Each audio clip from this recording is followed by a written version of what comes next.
Thomas Mapfumo Mukanya Chinyomba Chiwenga ED ZANU-PF team yese Varakasha achiti muri mbavha dzekupedzisira taakuda kuti kupinde chamisa. Hi guys, welcome to Zim Celebrity TV.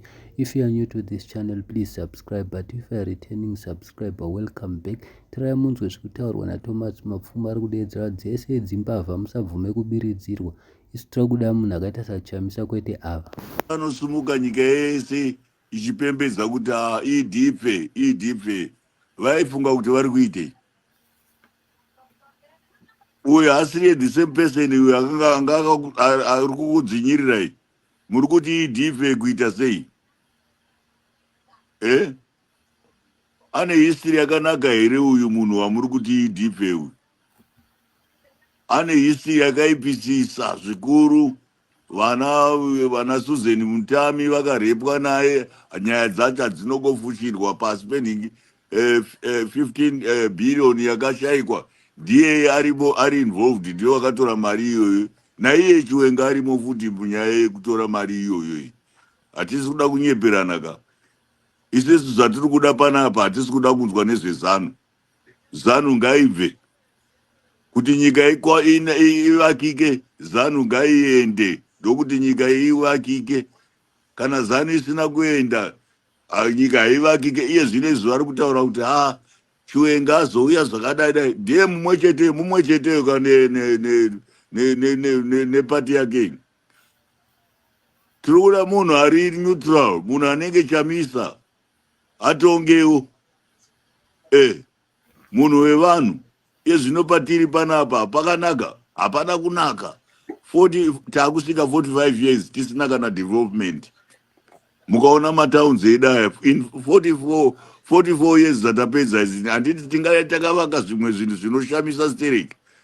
Tine mamines, zvinhu zvese mari tinayo, but hapana development. Mari iringotorwa ichiiswa muhomwe. Tinonzwa kuti kune ndege dzinotoburitsa gold. Imari yenyika kai.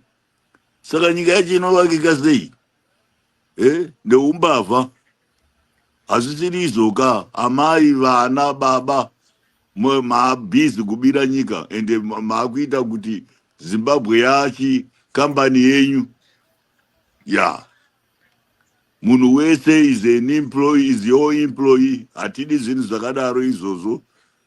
Hatidi umbavha uri pachena. Wamuri kuona umbavhawo. Ndoda kukuverengera zvimwe zvinhu zvakaitika. Vanhu pakashayikwa 15 billion vakabuda. Havana kubuda. Tochienda kunhingi Al Jazeera yakakutaurira ikati mari iri kubiwa negold mafia. Makabuda here.